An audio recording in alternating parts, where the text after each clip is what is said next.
What is up, everybody? Back with a new video here, and it's going to be one a bit different. I'm going to be trying my first ever Iceberg video. Other YouTubers have done these, like WyattXM, on various different metal genres, but I'm going to go with glam metal here. I love glam metal. It's always been one of my favorite subgenres. It was kind of what I started with, bands like Rat, Motley Crue, and whatnot, then got into heavier stuff, but I still love that good classic glam metal.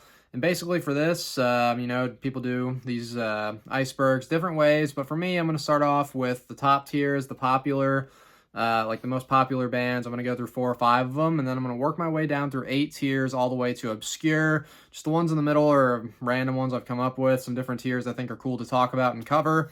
Glam metal, and I'm talking about glam metal here because sometimes when I talk about glam, people start listing out bands from the 70s, which is glam rock. We're not talking about that. We're talking about glam metal, the stuff that was from the early 80s with like Dokken, Motley Crue, up through the early 90s when, grunge and alternative kind of washed it out and whatnot, which sucks, but it had a good 10-year run about, glam metal did. So without further ado, I might as well start talking about my tier 1 bands here, the popular, the big hitters, the stadium bands, the bands that were selling out arenas all through the 80s, and even today when they play, they're playing big crowds. So I'm going to start with the most popular, in my opinion, I think, which is Def Leppard. Huge band. Of course, they did start out as new wave of British heavy metal, and usually glam metal is kind of considered like an American thing, and maybe the most popular glam metal band ended up being a British band, because Def Leppard is from England. They started with the new wave of British heavy metal in their first few albums, and then they kind of shifted into glam, starting with Pyromania. Big anthemic choruses, catchy songs, a lot of great stuff like Photograph, Rock of Ages, just sing-along classics. And then they had the tragic accident with their drummer Rick Allen getting in a crash, losing his arm. They waited for him, then they came back with Hysteria, went even more glam, got more popular. They were huge. They went back-to-back diamond albums, which is crazy. So Pyromania and Hysteria sold over 10 million each in the United States, so they were on top of the world. Good catchy songs, and then Adrenalize a few years later went triple platinum, so even into the 90s, 1992, when glam was starting to kind of die down, they remained popular and relevant, but Def Leppard, definitely one of the most popular glam bands. It's kind of debatable here. This other band I think is right up there in popularity, and that is Bon Jovi. I don't have anything from Bon Jovi. I do kind of like them. I'm not a huge Bon Jovi fan, but undeniably, catchy songs, very popular band. The first self-titled album there, good stuff. Runaway I think is actually a good song. Then 7,800 Degrees Fahrenheit in 85 does have some good stuff on it as well. In and Out of Love, a good, popular song that comes to mind. But, then they got massive with Slippery When Wet, which was a 12 times platinum album, which is crazy. Sold over 12 million in the United States alone. Huge. They were super popular. Of course, the song Living on a Prayer, still hear it on the radio friggin' every 2 minutes. And then they had the I almost said Bad Medicine, but Bad Medicine on New Jersey, the album from 88, 7 times platinum. So selling a shitload of records, Bon Jovi, good for them. Definitely one of the more popular bands in glam. Now, the next one I'm going to talk about is Motley Crue. Definitely another one that deserves to be up here in this popular tier. First 2 albums are my favorite from them. This one only went 1 time platinum, and this is kind of like the start of glam metal in my opinion. 1981, great stuff. Kind of started it all in my opinion. Then they had Shout at the Devil, Theater of Pain, and Girls, Girls, Girls all go quadruple platinum, and then it kind of climaxed with Dr. Feelgood going 6 times platinum. So of course, everybody loves Motley Crue. Great band that's kind of like a crossover band. People that like heavier stuff, a lot of them like Motley Crue. People that like lighter stuff and not into the super heavy stuff will also like Motley Crue, so that's pretty cool. And the last band here for the popular tier, I'm going to go with Poison, which Poison, I don't love them, but I like them, they're pretty good, some catchy stuff. They definitely were one of the most glam-looking bands, definitely looking like girls here. But, the first 3 albums from them went I think triple platinum and then 5 times platinum and triple platinum. Good stuff. Flesh and Blood in 1990, Open Up and Say Ah in 88, and the first album here, Look What the Cat Dragged In. But good stuff, catchy songs, big hits, of course. Every Rose Has Its Thorn. They were good with the ballads, but those are the 4 bands in the popular tier for me. All right, so tier 2 is the heavier glam bands. Now with this, I think all these bands pretty much could just be referred to as heavy metal. You know, they're definitely heavier. That's why they're in here. So the first one I want to talk about is Wasp.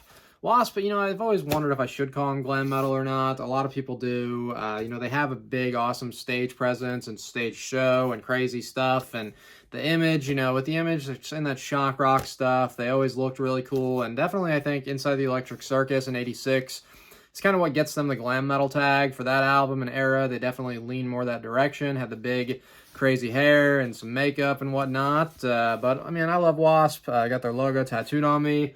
This first single, Animal F Like a Beast, super heavy, amazing, amazing song.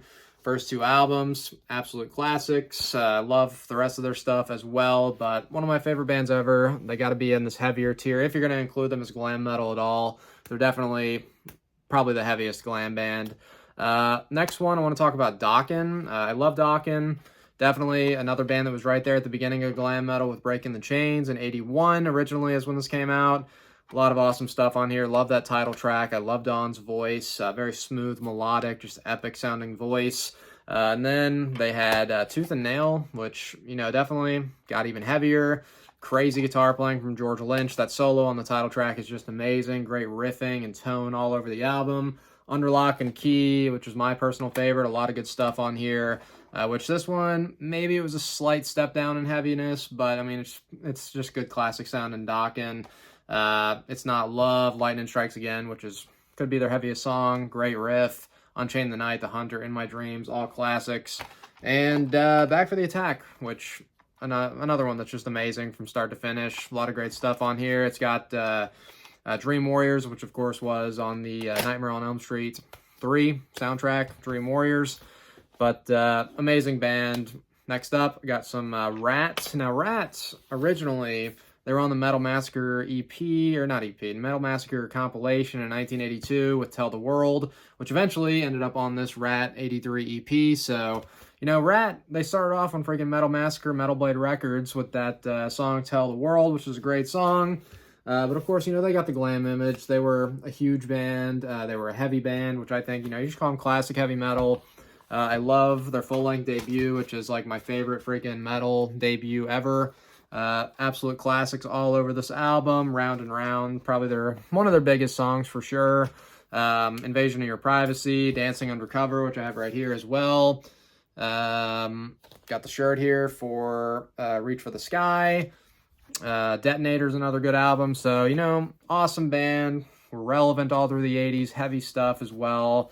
Now, the last one, I've got Skid Row. So, Skid Row, awesome band. They came a little bit later, but definitely were a bit heavier than a lot of the other glam bands. They had some ballads and whatnot on this album, some heavier songs too. Then they went way heavy on Slave to the Grind. Still had some ballads though. And then they went even heavier on Subhuman Race, which I honestly don't even love this album that much, but definitely an amazing band. Great guitar playing. Love Sebastian Bach's voice, so they're here in the heavy tier as well, Skid Row. Tier number 3, I've got the W bands. Now, I've seen this term kind of used in like a derogatory way, like, oh, the shitty W bands from glam metal, they're trash, blah, blah, blah, bullshit. There's a lot of great ones. We're using it in a positive way here. Starting off with Whitesnake, which they could have been in the popular tier because in the late 80s, you know, with their self-titled album in '87, they were on top of the world. This was like 9 times platinum. They were all over MTV with Tawny Katane, the music videos. They had the ballads. They had the heavier songs. They had everything. You know, they had the big hair, the looks. They had it all. So they actually started off as like a bluesy 70s rock band, shifted into glam metal and freaking conquered that, went to the freaking top of the line. Mainly it's just because of this freaking self-titled album in '87, which is one of the best glam metal albums of all time, one of the best albums of all time in general. John Sykes on guitar, amazing tone. David Coverdale, super powerful, awesome voice. They started kind of shifting into glam though in like '84 with Slide It In, and then this album and Slip of the Tongue. That was kind of their glam era, and you know, they were awesome, so definitely an amazing band. Another one, you got White Lion, the water-stained CD cover there, as you can see. But White Lion, Vito Bratta, just amazing tone. Mike Tramp, pretty cool voice. But Vito, for me, is always what kind of made White Lion. I love his solos, love his tone, love his riffs. Fight to Survive, the debut, absolutely love it. Love Pride from '87, opening up with Hungry, just an amazing riff. You got Big Game in '89 and Main Attraction in '91. Amazing, amazing band. Another one, W's got Warrant. Warrant, man, they're great. First two albums, Dirty, Rotten, Filthy, Stinking Rich, Cherry Pie, which came out in 1990. It's got some heavier stuff on it, like Uncle Tom's Cabin, some ballads. Got the big self-titled hit, of course. And then they got even heavier with Dog Eat Dog in 92. But first two albums especially, just amazing stuff. I've seen them in concert, and they're actually heavier live than you would think. So, you know, go see them live, and they play really good live as well. And the last W band, got to be Winger, of course. Winger, they get made fun of, you know, probably from Beavis and Butthead, the dorky dude wearing the Winger shirt. You got freaking Metallica throwing darts at Kip Winger in a music video, which is bullshit. But Winger, man, so they're some of the best musicians in metal in general. Kip Winger's a great songwriter. He's got a great voice. Red Beach on guitar is freaking amazing. I got his autograph on each of these albums, their first two. This self-titled debut from '88, though, is just an absolute classic. It's got the ballads. It's got awesome, you know, kind of heavier songs. It's got great solos, catchy stuff. And then, you know, their stuff even through this day. They had an album come out this year that's really good as well, so check that out. But Winger, the last W band I wanted to talk about, killer band. Tier number 4, the bluesy glam metal bands. Now, kind of blues elements are very prominent in a lot of glam metal bands, but these are the ones that I think, you know, it's most noticeable and most prominent. So, of course, Great White first. They're just super bluesy, especially on the song Frickin' Rock Me. That amazing bass line, the harmonica, Jack Russell's voice is just freaking amazing. He's one of my favorite singers. And Mark Kendall's guitar playing, very awesome. Twice Shy, another great one. Even into the 90s, Hooked and Psycho City. Psycho City is just amazing. Got a lot of cool underrated stuff. Step on You, one of my favorites on it. Another one, which is actually, you know, one of my favorite glam metal bands in general. Got Cinderella. You know, of course, Tom Kiefer's an amazing musician. Very bluesy sounding voice. You know, the title track on here is one of the most bluesy songs, you know, from the era. And of course, it opens up with Bad Seamstress Blues and then falling apart at the seams. But that opening to that song, Bad Seamstress Blues, just got that classic, you know, you're sitting on a porch, got the harmonica, acoustic guitar, bluesy stuff. Now, a couple other bands I want to talk about I saw with Tom Kiefer last year. It was an amazing show. You got Faster Pussycat, which their 3 classic albums, self-titled, Wake Me When It's Over, and Whipped. Very bluesy. I think specifically on the second album with, like, House of Pain, which is one of my favorite ballads. Very bluesy. Got the harmonica, got it all. Another song, Poison Ivy, which has a great shuffle drum beat, which I associate with blues. I feel like it's very bluesy, but they were really good when I saw them last year with Tom and LA Guns, which is another band I want in this tier. I think they're bluesy. They got that classic bluesy feel on some of the stuff to me. Great material. Love this debut album as well. No Mercy, Sex Action, you know, Electric Gypsy, great stuff. A couple other bands I've got in the tier, at least one more. I wanted to at least mention them. It's debatable if, you know, are they glam? I don't know, whatever. But Kingdom Come, I love these guys. Of course, they're compared to Led Zeppelin, so, you know, I think they're better than Led Zeppelin. I don't give a shit. You know, I love Kingdom Come. They're actually, like, my favorite hard rock band formed after 1980, so I love them. First 2 albums, self-titled and In Your Face, absolute classics. Shout It Out on here's amazing. Living Out of Touch, the shuffle, great shuffle drum beat and rhythm to it, but very bluesy, especially on looking at these songs. What Love Can Be, super bluesy and just epic ballad. But that's about all I had for the bluesy tier. Tier number 5, this one is kind of interesting. I'm going to go late to the party, but still had commercial success. So what I mean by that is their debut album had to have been 1990 or later, and success, like commercial success, being at least 1 gold album. So an album that sold over 500,000 copies in the US. There's not a ton of these bands, but there are 4 at least that I was able to come up with, and I like these bands all quite a bit. The one I like the most is Firehouse, so I'll go with them first. And it's very impressive to me, you know. Debut didn't come out till 1990. It's self-titled. A lot of great classic songs on here. Rock on the Radio is amazing. All She Wrote. Amazing, amazing riff, very catchy song. Helpless, another favorite from this one for me, but it went double platinum for being a debut album in 1990 of this style. That's very impressive to me. And then Hold Your Fire from 1992 went gold, so still sold 500,000. Not quite as popular, but Reach for the Sky on here is just a freaking classic, amazing song. Love Bill Leverty's guitar playing. Love CJ Snare's voice. Very awesome stuff. Another one that fits this category for me is Slaughter. So you got Mark Slaughter leaving Vinnie Vincent Invasion, forming his own band. Got this album here, Stick It To You, which again went double platinum, didn't come out till 1990, so they were a little late, but still had some success. Eye to Eye, Burning Bridges, Up All Night, a big huge hit from this one. Fly to the Angels, Mad About You. A lot of really great songs on this album, and love Mark's voice. Some people love it, some people hate it. I think it's a great, great voice. And The Wildlife from 1992. Yeah, it went gold, so still sold 500,000. A lot of cool stuff on here. Another band in this category, they weren't quite as commercially successful. They did have a gold album, the debut of theirs, and that is Steelheart. I think Can't Stop Me Loving You is just an amazing song. Love the riff. Love the voice of Miljanko, dude. This guy hits some amazing high notes. Very powerful voice. Just awesome singer. And then Tangled in Rains. I don't think it has a certification, but another good album that came out in 1992 from them. And the last band here in this category, I've got Trickster. So Trickster, cool band. I'm not the biggest fan of them ever, but they do have some good catchy songs. Had some ballads on here that I think helped propel them into some popularity. Steve Brown is an amazing guitar player. He's filled in with Def Leppard whenever they've needed it in the past. So the guy can shred. And then they have their album Here in 1992, which I think is actually a little bit better than this one. This one's the one that got a certification, went gold. So sold about 500,000 copies, but I think Here was a little bit better personally. It's a little bit heavier, a little more hard rocking, which is more of the stuff I like. So yeah, those are the late to the party, but still had commercial success. Tier 6, I've got the underrated. Now, of course, I could sit here all day, listen to bands from the glam metal era that are underrated. There's a ton of them, but I just went with the 4 I think deserved it the most, kind of to be more popular. They should have had more success. What the hell were y'all doing not making these bands freaking stadium bands or arena bands at least? First one I want to talk about is Vane. Great band. I think they got a unique style. They had more emotion and, kind of a little bit darker of a feel to their music than a lot of the other glam bands from the time. That debut, No Respect, is just absolutely amazing.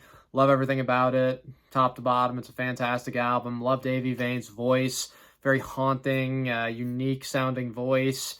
A lot of great songs on that album. Probably my favorites, maybe Down for the Third Time. Just super awesome song. But they got 7 albums, a lot of great stuff. I did rank their whole discography if you want to see more about the band. But just a lot of incredible stuff all throughout their discography. Another one is Sleaze Bees. Amazing, amazing band. They're from the Netherlands, I believe, but they're a great band. This album here, Screwed, Blued, and Tattooed, came out in 1990. They've got 4 albums. Power Tool from 1992 is really good. They kind of had a similar style to Def Leppard, just big, anthemic, just epic choruses that you sing along to. Very catchy stuff. And then they actually got heavier in 1994 with Insanity Beach, which I like quite a bit. Save Myself, an amazing song from that album, but great, great band. Should have been a lot bigger. Another one, Shotgun Messiah. All I got to say is Harry K. Cody. This guy could shred with the best of them. Their debut album, self-titled, was just awesome. Don't Care About Nothing. Amazing song. Very catchy. Great solo. And their second album, Second Coming, got a little bit heavier. A lot of good catchy songs on it as well. Heartbreak Boulevard, just an awesome, awesome song that you should check out if you don't know it. And another band here in the underrated tier, I've got Spread Eagle. Great, great stuff. Kind of heavy, really hard rocking. A lot of great songs on here. Broken City, Back on the Bitch. Switchblade Serenade's got a music video, really cool song. Scratch Like a Cat, another one with a music video, but great, great album, great band. They've got a couple more albums that came out. They had another one in the 90s that was good. Not as good as this one, but it was good. And then they had a more recent album, which, it's pretty good too. So check them out. Great, great band. Deserve to be bigger. Spread Eagle.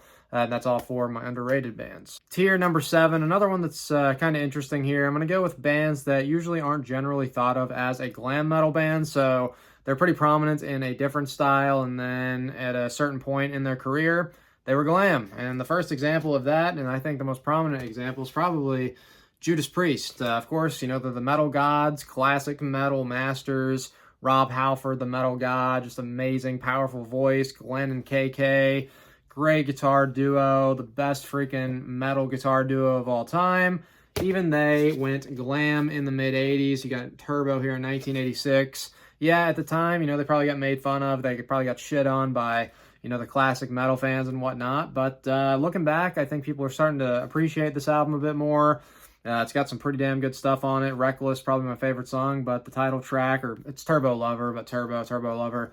That song they play all the time live still. It's a great song. Locked In. Some other good stuff on here as well. Out in the Cold, but you know, I think that they went glam pretty well, and it's a cool album to look back on and go back to for sure. Another one, this one I don't think worked out quite as well. That is Celtic Frost with Cold Lake in 1988. So for those of you watching this that might not know Celtic Frost, they are just extreme metal royalty, very influential, classic band. Came up in the early mid-'80s with just absolute classics. To Megatherion, to name one, but you know, they're just, you know, very influential in extreme metal. And then randomly they put out freaking Cold Lake, which is a very weird album. It's like blackened glam metal. It's definitely got the glam metal image with the band. Big hair, some makeup, very gruff vocals on this still, but the music is glam, and it's I don't think it worked quite as well as like Judas Priest going glam. But Cherry Orchids is a pretty decent song, and there are some decent moments on it, but I think they should have stuck with the To Megatherion, Morbid Tales type of classic extreme metal, early first wave black metal type of stuff that they did very well. But interesting album to say the least.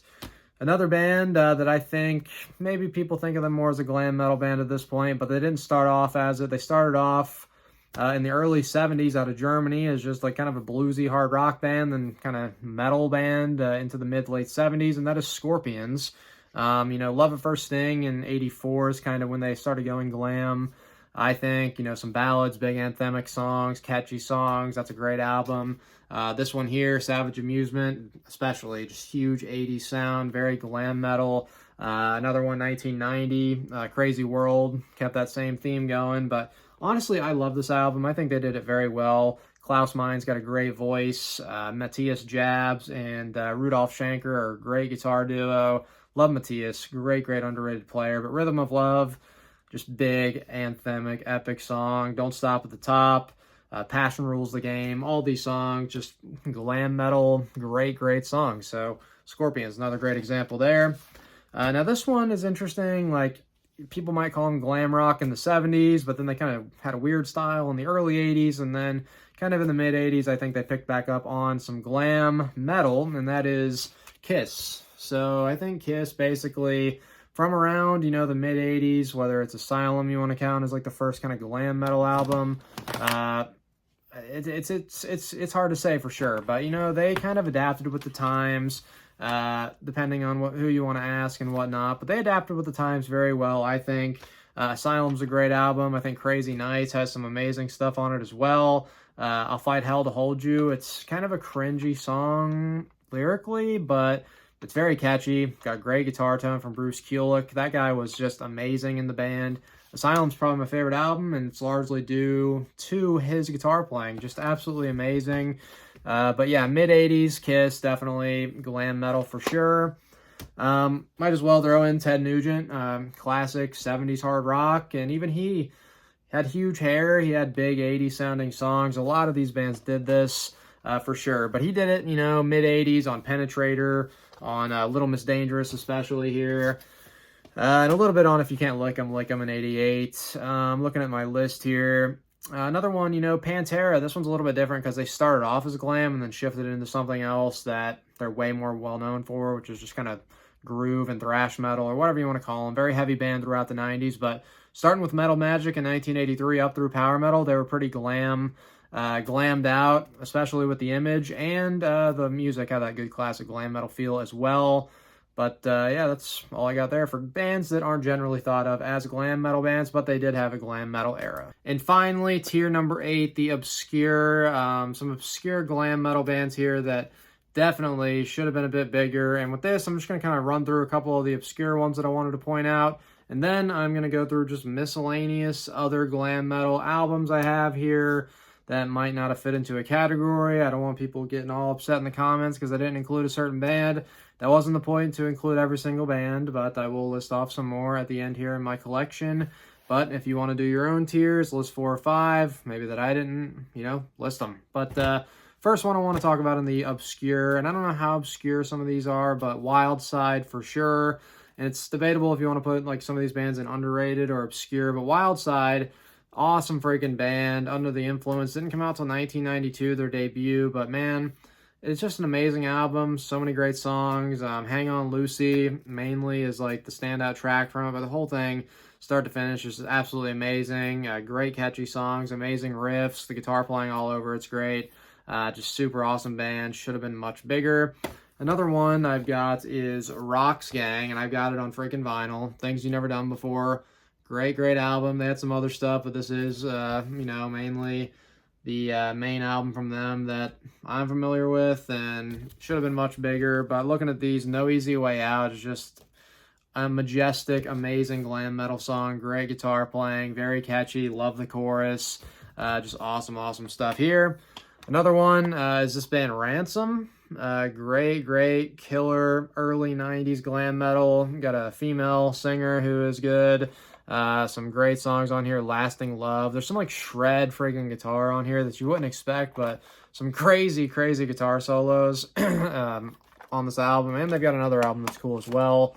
Another one I wanted to talk about is Hawk. So Hawk, they've got their self-titled album from 1986. Just amazing stuff. The guitar playing is just insane on the album. Amazing tone. Matt Sorum actually did the drums on this album, who later went on to be in Guns N' Roses.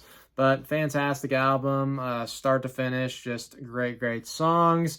And I did mention Guns N' Roses right there. I didn't mention Guns N' Roses in this video yet because it's debatable if you want to include them as glam. They could have been, I guess, in like the heavier tier or the popular tier if you want to include them. I don't know. But yes, I'm aware. I didn't mention Guns N' Roses, so don't be coming after me for it. And another one, just a cool band, Joker. They got 3 albums. Fantastic stuff. The self-titled album from 1990 is the main one I like to go to, but killer band that actually does somewhat sound like a little bit like Guns N' Roses, but killer band there. Now for the random miscellaneous albums I wanted to run through and show you guys. So just these aren't in any tier. They could be in certain tiers. You can pick and choose where you would put them, but The Final Countdown, Europe, 1986. I've got a South Gang album right here, Group Therapy. I think this one came out in 1992. I believe I've got their debut album somewhere around here. I don't know if I have it in this stack, but Bang Tango. How about Bang Tango? Great band. Dancing on Coals, their second album, and Psycho Cafe. Killer stuff. Got a unique style, kind of like a funky element to their music, which I think is quite cool. Pretty Boy Floyd, Leather Boys with Electric Toys. Awesome stuff from the late 80s. Got Dangerous Toys, Hellacious Acres, 1991. Killer band and album. Got Kick Tracy, No Rules. Cool stuff. Got Lord Tracy, Deaf Gods of Babylon. Another cool album. Cats and Boots, Kicked and Clawed, which I did list in my top 50 glam metal albums, which y'all can check that out if you haven't seen it, but really cool album there. I got the first Vixen album. Of course, the all-female glam metal band that is pretty good. Roxy Blue, Want Some. Cool one from the early 90s. Bullet Boys debut album here. Great album. Seen these guys a couple times live and it was really good.